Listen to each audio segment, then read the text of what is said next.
Okay, ये छोटा सा टॉपिक है, लेट अस फिनिश इट। देखो, इनइक्वालिटीज रिलेटेड टू इंटीग्रल्स ये मैंने डिस्कस किया कि जो फंक्शन जैसे मान लो ये एफ एक्स है, इसको ए से बी में इंटीग्रेशन कर रहे हैं हम, then this will be less than capital M B minus A और this will be greater than minus M P minus A. ठीक है, यही था। या इसको ऐसा भी बोल सकते थे कि ये भी देखा था हमने, M B minus A less than equals to lower Darboux sum that is less than equals to a से b fx dx that is less than equals to upf that is less than equals to minus m b minus a। यहाँ पे we are assuming that b is greater than equals to a। ठीक है, ये हमने discuss किया था initially,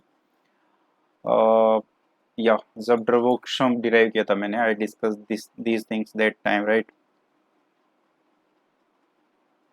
yes, ठीक है। तो ये चीज़ है। अब देखो, इससे कुछ इनइक्वालिटीज है, इससे डिराइव अगर ये पता है तो सारी चीज़ें उससे हो जाएगी। ठीक है, जैसे मान लो पहली ये गिवन है कि एफ एक्स इज, अच्छा ये चीज़ तभी आएगी जब एफ एक्स इंटीग्रेबल है, तभी हम ये लिख पाएंगे, क्योंकि अपर एंड लोअर इंटीग्रल दोनों सेम हो जाएंगे। ठीक है, if F X is integrable and F X is bounded.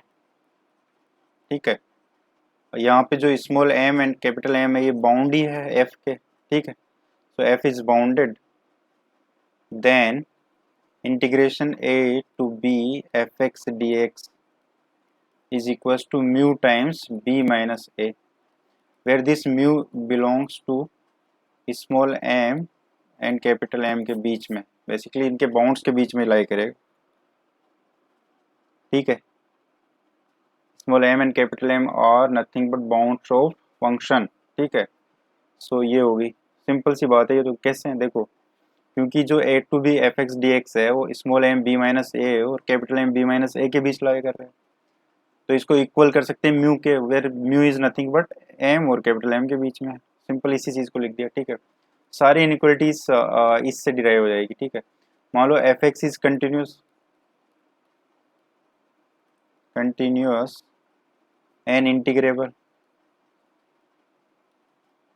In A comma B, then what will happen कि A to B F X D X को what we can write, let us say some F C B minus A, ऐसा लिख सकते हैं, where C belongs to A comma B.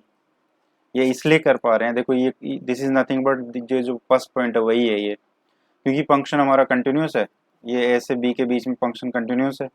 Close interval में अगर function continuous है तो bounded भी होगा। We know that a function which is continuous in close interval attends its bounds within that interval itself. ठीक है, okay, सो वही बात हो गई, इसका मतलब कंटिन्यूस है। By intermediate theorem we can say कि यहाँ पे ए और बी के बीच में एक सी अवश्य लाई करेगा। ठीक है, अनिवार्य है ये कि एक सी ए और बी के बीच में लाई करेगा। ठीक है, जो basically where F C will be equals to mu. ठीक है, by intermediate theorem. Intermediate theorem क्या बोलती है कि फंक्शन जो है उसके बाउंड्स के बीच के सारी वैल्यू अटेन करता है अगर वो कंटिन्यूस है तो वही बात हो गई यहाँ। ठीक, ऐसे अगर थर्ड मान लो if F X is greater than equals to 0 and b is greater than equals to a, then a to b fx dx is also greater than equals to 0। of course यहाँ पे we are assuming कि f जो है वो integrable है। ठीक है, f is integrable. ठीक है, ये तो सिंपल हो गया। कैसे, ये जो इनइक्वालिटी है हमारे पास इसी से हो गया। अगर फंक्शन पॉजिटिव है इसका मतलब उसका जो लोअर बाउंड है वो 0 हो गया, सीधी सी बात है। तो यहाँ m को 0 कर दो और b ग्रेटर देन a तो पॉजिटिव है, इससे यहाँ से क्या हो जाएगा कि a to b F X D X will be greater than equals to. ठीक, आई होप ये समझ में आता है। ठीक है, तो जैसे अगर मान लो ऐसे ही इसमें ये भी बनाया जा सकता है, मान लो f and g are two integrable functions in a comma b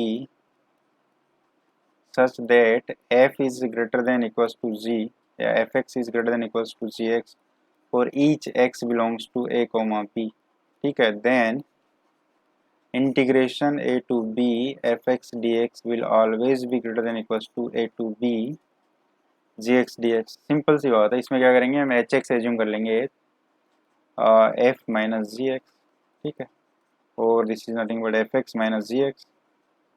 अब देखो बिकॉज ये ग्रेटर देन जीरो है और एफ एंड जी दोनों इंटीग्रेबल है तो एफ माइनस जी भी इंटीग्रेबल होगा, सो उससे व्हाट वी कैन से ये वाली प्रॉपर्टी यूज़ कर लेंगे तो उससे याद आएगा, ठीक है, आई होप समझ में आता है। तो ये बड़ा छोटा सा कॉन्सेप्ट था, इसके यूज़ हो जाएंगे बहुत टाइम, बहुत जगह यूज़ हो जाता है क्वेश्चंस में, ठीक है। ओके, सो इसमें इतना ही है।